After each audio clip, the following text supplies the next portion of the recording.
povo brasileiro sonhou com essa conquista. Era algo muito esperado por todo mundo. E terminou de um jeito muito duro, muito difícil. O que aconteceu no jogo de hoje? Olha, sinceramente é complicado explicar. Eu acho que explicar o inexplicável é muito complicado. Eu acho que temos que reconhecer o grande futebol alemão, uma equipe que já vem jogando junto há 6 anos. Bem-vindos ao nosso Pode Sim número 21. Sou o Carlos Luiz. Vocês ouviram um trecho da entrevista do Júlio César, logo após a nossa triste derrota para a Alemanha. Esse trecho me chamou muita atenção e eu queria conversar um pouco sobre ele. Não vamos conversar sobre futebol, já está todo mundo falando, né? Mas quando ele falou que a Alemanha já estava se preparando há pelo menos 6 anos, algumas pessoas dizem 8, isso me levou a pensar um pouco na nossa Copa individual, a nossa Copa espiritual individual, a nossa disputa de crescimento espiritual. Como é que nós estamos? Será que nós estamos nos preparando adequadamente? Será que no momento do resultado, que quase sempre, que com certeza será o nosso desencarne, podemos ter outros ao longo da existência, mas certamente a grande avaliação do nosso desempenho é logo após o desencarne. Como é que estamos? Vamos do jeito que estamos e chegar lá a gente vê, ou vamos avaliar um pouco para ter uma noção? Estamos ganhando ou perdendo o jogo da evolução? No jogo da evolução, os adversários são todos internos. Os desafios são nossos, nós não precisamos derrotar ninguém de fora. A grande vitória é interna. E aí, pensando nisso, a gente separou aqui alguns trechos do Livro dos Espíritos para que a gente possa fazer uma reflexão. O primeiro ponto é o seguinte: como é que a gente ganha essa Copa? Primeiro, para ganhar essa Copa, a gente tem que saber qual é o objetivo. No futebol, é vencer a partida, no caso da Copa. Na nossa disputa, na nossa Copa espiritual, o que nos tornará verdadeiros vencedores? O que nos fará tristes perdedores? Esse é o ponto inicial. E aí o Livro dos Espíritos nos responde de uma maneira muito clara. Kardec, no capítulo 6, da segunda parte, no item 5, escolha das provas. Quer dizer, cada um de nós possui objetivos específicos. A gente pode dizer que o objetivo geral é evoluir intelectual e moralmente, emocionalmente. Tudo bem. Mas é muito geral. Não dá para vencer a Copa só com essa ideia muito geral. É muito difícil. Então, Kardec vai nos trazer essa reflexão nesse item. E aí ele vai perguntar, vamos observar a questão 258. Olha aí. No estado errante, quer dizer, no estado desencarnado, antes da nova existência corpórea, o espírito tem consciência e previsão do que lhe vai acontecer durante a vida? Olha a resposta. Ele mesmo escolhe o gênero de provas que deseja sofrer. Nisso consiste o seu livre-arbítrio. Quer dizer, então nós viemos a esse mundo atravessar algumas provas, alguns testemunhos que nós mesmos escolhemos no mundo espiritual. Então, óbvio que a vitória significa sair vitorioso dessas provas. Kardec vai perguntar uma coisa mais específica. Se o espírito escolhe os tipos de prova que deve sofrer, tudo aquilo que ele sofre na vida foi previsto e escolhido por nós? Todas não é bem o termo, pois não se pode dizer que escolhestes e previstes tudo o que vos acontece no mundo, até nas menores coisas. Escolheste os gêneros de prova. Os detalhes são consequências da posição escolhida e frequentemente das vossas próprias ações. Então, vou dar um exemplo. Você não vai escolher, eu vou adoecer 3 vezes na minha infância, disso e disso e daquilo. Não. Não sei que sejam doenças graves.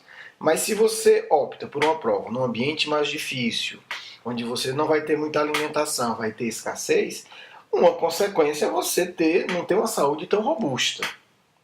Então, é só um exemplo. Quer dizer, nós escolhemos a estrutura geral da nossa existência. o local, pai, mãe, família, situação econômica, se vai ser brasileiro, ou norte-americano, ou indiano, quer dizer...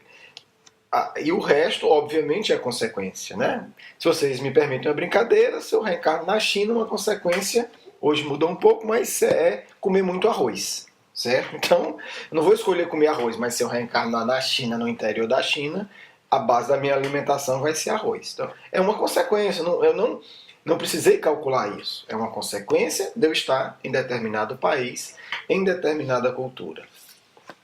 É um ponto importante. Você sabe quais são as suas provas? Se não, é bom saber. É bom se questionar e é bom buscar descobrir. Alguém pode dizer como é que eu vou descobrir isso?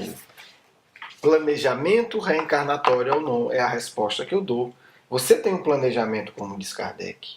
Acho que você, mais do que ninguém, deve ter interesse em saber o seu planejamento reencarnatório. Então, a nossa sugestão é que você busque, descubra quais são os seus maiores desafios nessa existência. Há vários caminhos disso, né? Mas vamos deixar no ar. Caso vocês se interessem, escrevam-nos e a gente pode fazer um programa específico sobre como descobrir o meu planejamento reencarnatório, né? O seu planejamento reencarnatório. Então, nós temos uma missão específica. Qual o norte geral dessa missão? Já dissemos, né? Evoluir intelectual e moralmente. As conquistas específicas, aí tem que cada um aprender a descobrir o seu. Qual é o nosso principal adversário? O que Kardec às vezes chama de o arrastamento do mal. As más paixões, as paixões inferiores, porque existem as paixões boas, nobres e elevadas. Então, as paixões inferiores, o orgulho, o egoísmo, a vaidade, tudo isso em excesso destrói a nossa possibilidade de evolução espiritual. Kardec também se preocupou com isso. Observe que Kardec está atento para que cada um ganhe a sua copa. As instruções estão todas dadas. Eu estou só mostrando algumas, né? São mais de 1019 instruções, digamos assim, só no Livro dos Espíritos. Qual o meio mais eficaz para se melhorar nesta vida e resistir ao arrastamento do mal? Questão 919 do Livro dos Espíritos. O que eu faço para não fracassar? Porque eu posso saber meu objetivo, eu sei que meu objetivo geral é evoluir intelectual e moralmente, eu posso descobrir os meus objetivos específicos, as situações externas, as situações internas que eu vim enfrentar no mundo, e ainda assim eu posso não conseguir. Né? Eu posso querer ser vítima, aí, entre aspas, das tentações. Como eu faço para evitar isso? A resposta é a seguinte: um sábio da antiguidade já vos disse, conhece-te a ti mesmo. Então, o ponto para que não falhemos é o autoconhecimento. Antes disso, precisamos querer crescer espiritualmente, senão não adianta, porque aí tem o livre-arbítrio. Segundo, temos que buscar, perseguir, lutar verdadeiramente para o cumprimento de nossa missão na Terra. Todos nós temos uma missão, né?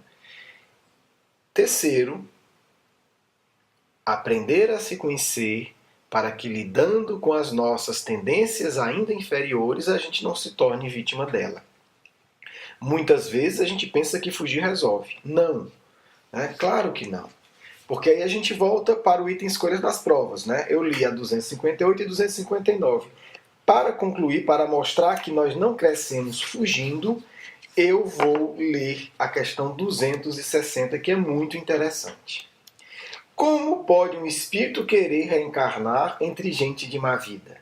É uma questão extraordinária. Se você planeja, por que é que fulano planejou nascer num lar totalmente desestruturado, às vezes um pai marginal, uma mãe desequilibrada profundamente? Como? Se você está escolhendo, por que é que você escolhe isso? Olha a resposta. É necessário ser enviado ao meio em que possa sofrer a prova pedida. Pois bem, o semelhante atrai o semelhante, e para lutar contra o instinto do banditismo, é preciso que ele se encontre entre a gente dessa espécie. Quer dizer, nós muitas vezes reencarnamos ao lado de pessoas que vão nos instigar para o erro, para o mal. Familiar, ou familiares muitas vezes, no nosso meio social, pessoas mais próximas. Por quê? Porque a gente só cresce enfrentando os problemas. E aí nós concluímos com esse ponto. Para crescer precisamos enfrentar os nossos problemas íntimos, os sentimentos que muitas vezes nos envergonham. E a gente quer esconder e acaba falindo por isso. E isso está ligado com o enfrentamento das questões das provas sociais. Quer dizer, muitas vezes o espírito nasce no meio onde existe gente desonesta, para que ele tenha que olhar para a desonestidade que está nele e tenha que vencer, se ele quiser. Senão ele olha para a desonestidade que está dentro dele, estimula e também se torna um criminoso. Isso é o livre-arbítrio. Bem, achamos que já temos um mapa inicial para a nossa copa espiritual individual. Para que a gente consiga ter os parâmetros essenciais para que a gente não venha a perder, a fracassar, a falir e depois dizer eu não sei o que aconteceu. Né? No nosso caso aqui, né, estamos lidando com a lei de Deus e elas são sábias e perfeitas. Portanto, assumir a responsabilidade das provas, conhecer as provas, inspirar-se nas leis de Deus que nos levam ao crescimento intelectual e moral, todas levam, e enfrentá-las intimamente e socialmente. Bem, um grande abraço a todos, né? Espero que todos fiquem em paz, né? Estamos gravando aqui sábado, dia 12, às 4 horas da tarde.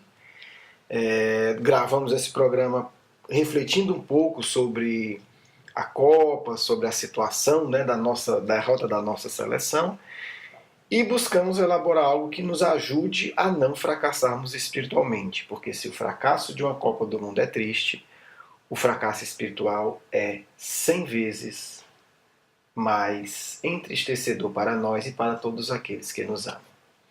Me despeço, desejando aí a nós, né, um bom jogo e também que hoje e amanhã a gente possa encerrar essa Copa dando ao mundo uma lição de organização e fraternidade que, graças a Deus, estamos conseguindo, né? E aos esforços de milhares de brasileiros que trabalharam com muita seriedade para que a gente pudesse ser classificado como bons acolhedores do campeonato internacional.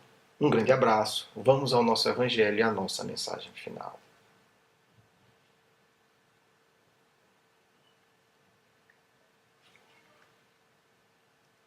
A paciência. Capítulo 9. A dor é uma bênção que Deus envia aos seus eleitos. Não vos aflijais, pois, quando sofrerdes, mas bendizei ao contrário o Deus Todo-Poderoso, que vos marcou pela dor neste mundo para a glória no céu. Sede pacientes. A paciência é também uma caridade, e deveis praticar a lei da caridade ensinada pelo Cristo, enviado de Deus. A caridade que consiste na esmola dada aos pobres é a mais fácil das caridades, mas há uma bem mais penosa e, consequentemente, mais meritória. Perdoar aqueles que Deus colocou sobre o nosso caminho para serem os instrumentos dos nossos sofrimentos e colocar nossa paciência à prova.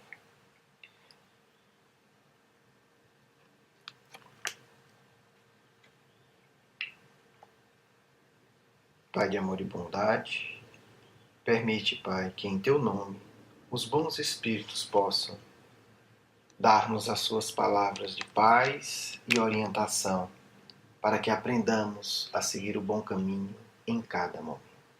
Que assim seja.